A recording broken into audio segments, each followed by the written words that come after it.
Hello, my name is Teacher Grace. I'm from Panama, and today I'm going to be sharing 5 tips for learning a new language. Tip number 1 is practice. Tip number 2 is exposure. Tip number 3 is finding a friend to speak with. Tip number 4 is record yourself. And last but not least, tip number 5 is learn the culture behind the language. The tips that I'm going to be sharing with you today are tips that are intertwined. They all have to do with one another. They all tie together. And the information is applicable to any language that you're trying to learn.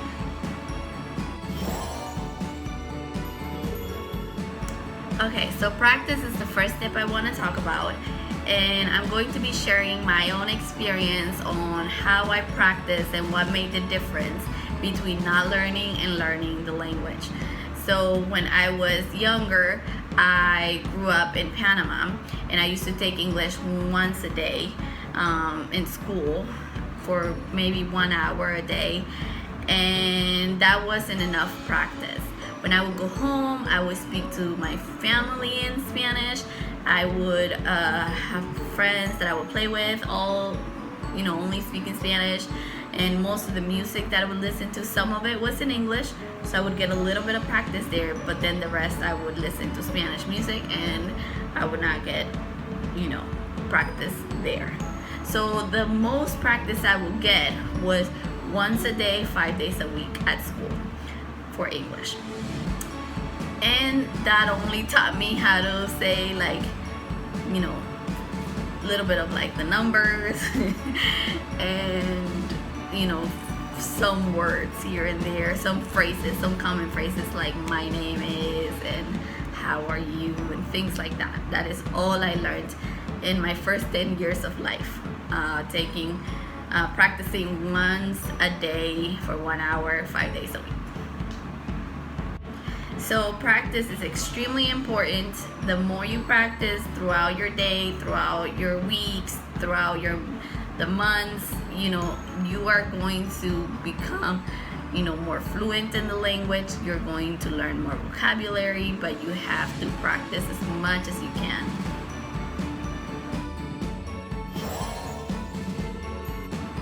So my tip number 2 is exposure.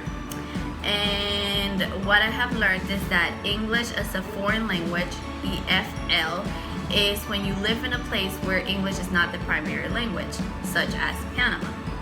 And ESL is when you live in a place where English is the primary language and English to you is the second language. So it's ESL, English as a second language, such as US.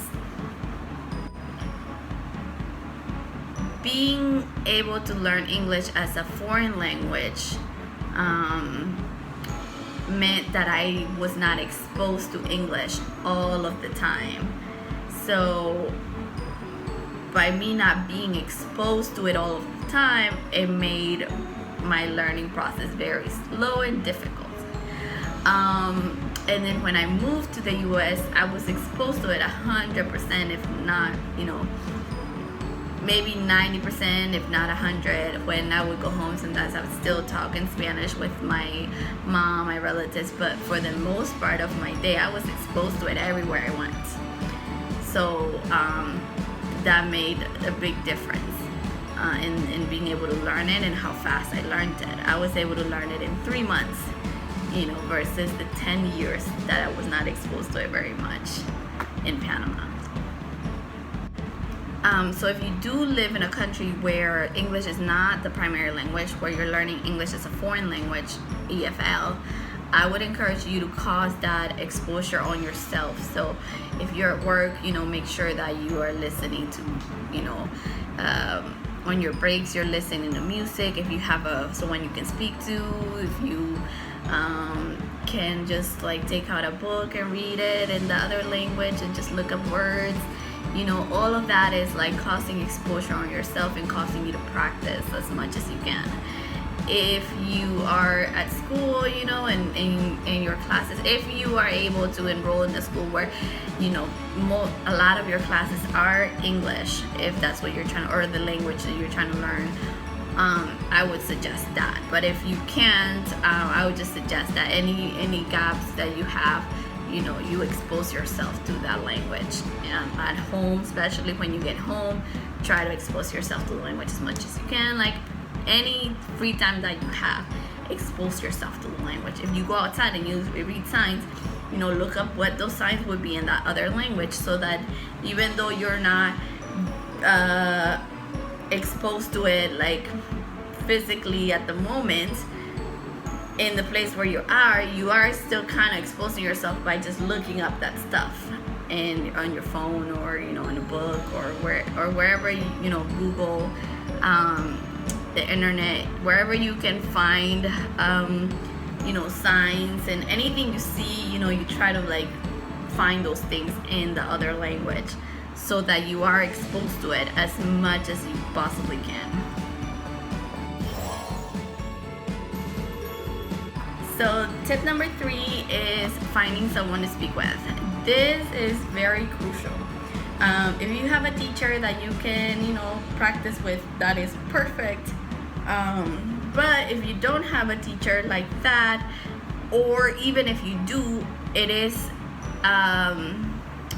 important that you still find someone else that you can practice with, because your time with your teacher won't be enough, so you have to do extra work after class and before class. So if you find someone, a common friend that you can, you know, speak with and, you know, have fun with, hang out, or if you don't know anyone that speaks that language that you can, you know, practice with what you learned in class, you could always just go online and, you know, have like a online friend that you can practice online. Like, you know, even if it's just writing, it's okay. You know, just any practice that you can have with someone, especially that's native to that language that you're trying to learn, is good. It'll be ideal if that person does not speak your language, because if they do, you will tend to, you know, want to speak the language you're comfortable speaking, and you won't practice, you won't force yourself to, you know, to speak that language that you were trying to learn. So my next tip is tip number 4, and that one is record yourself. So my experience was that when I was younger, I used to get bullied a lot because I didn't have an accent the way a native would, and it was really hard for me to go through that. But at the same time, it was my push to say, hey, I need to make sure that my accent is a lot better, my pronunciation is a lot better. And so I would record myself, and I would hear what I sounded like, and I would analyze it, critique it, you know, and just slowly just fix it and try to be better and sound better. And that worked, you know, for me, because it did help me. It helped me get a lot more comfortable when speaking. It made me sound a lot better, and it was just such a helpful thing for me to do. And so I would encourage that if you have like a phone or something that you can, you know, record yourself, you know, do that, work on that. And one of the things that I can think of is like singing. You know, when you sing, sometimes if you're a good singer, you know, good. But if you're not a good singer, sometimes like you think you're doing a good job, you know, and when you like record yourself and you hear what you sound like, you're like, I need to work on this, I need to work on that. So speaking a language is very similar to that. You sometimes feel like you sound a certain way, but then when you hear yourself, you're like, okay, so I need to work on this. And that's one of the things that will, you know, make you know where you need work and how you need to sound like and all of that.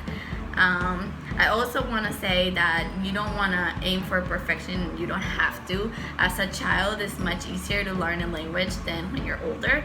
So when you're older, if you want to learn, like don't beat yourself up for not sounding native. Just sound as much as you can to it, and and try to just aim for being understood.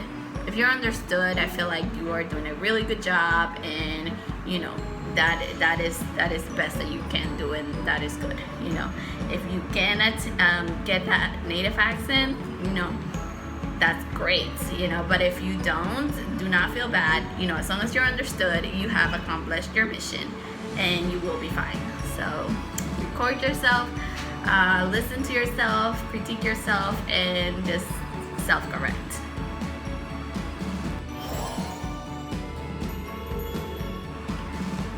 Alright, and my very last tip for the day is learning the culture behind the language. So there are so many like sayings out there, you know, slang, words, phrases, things that people use that is mainly part of the culture. And when you're learning a language, it's a new world, you're learning the culture behind that language as well.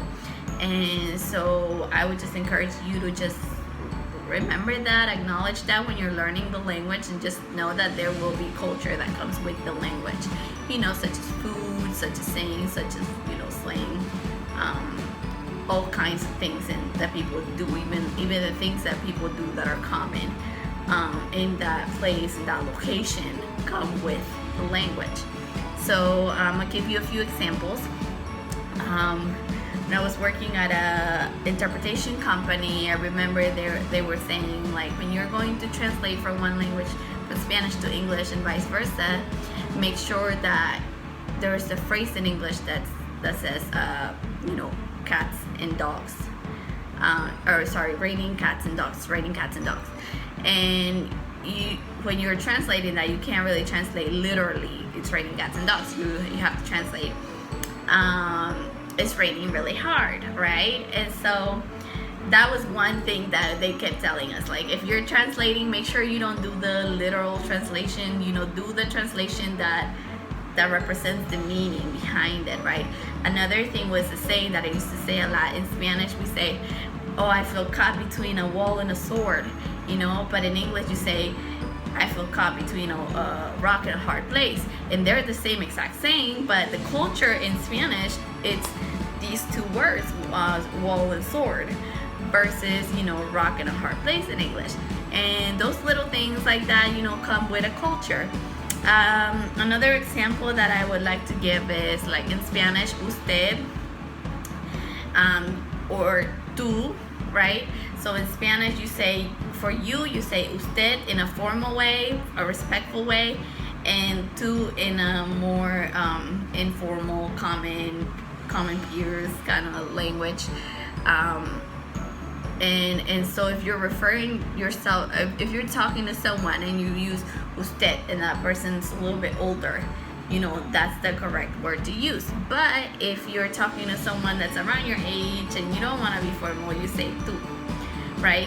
And so that's one thing that comes with that culture, that if you're speaking Spanish, if you don't, you know this and you don't acknowledge that, you might come off disrespectful to someone if you don't use the right kind of you know. But in English, it's just you for both, so you don't really have that. And so that's what I mean when I say, you know, every language comes with a culture. And then the last example I want to give is in my own country, in my own province where I'm from, Chiriquí, we have a word that's called that's meto. That's the word that we use for, I don't know, to express, like, it doesn't really have a meaning because, or I can't really translate it because it doesn't, there's no other word in English that you can translate it into, but it just, I guess the closest thing would be like dang it, or like man, you know, this happened. And so what I would just say is, like, you know, if you hear such words, if you hear something that you don't understand, like, you know, learn the culture, like, what does that mean, or how do I use that in what situations do I use these languages, you know, or these words, or sorry, these phrases, you know, because every culture will come with that, you know, and you have to acknowledge that, and you have to learn it, and you have to adapt to that culture and that language in that location. So, you know, that is all of my tips, and I just wanted to share with you a few benefits of learning a new language, so that you are encouraged if you are attempting to learn something new.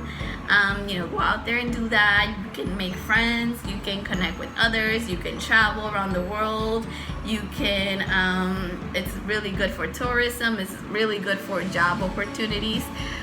So learning a new language is very important, it's very amazing, it's very fun, and I would just encourage you, if you are working on that, apply these tips to that process, and I'm sure that it will make you very successful in your new goal of learning a language. Alright, so until next time, see you later. Make sure you subscribe to this channel. I will be sharing more videos, language related, and some might not be language related. If you have your own tips that you would like to add or tell me about, please write it down in the comments. Hit the like button, and I'll see you guys next time. Bye.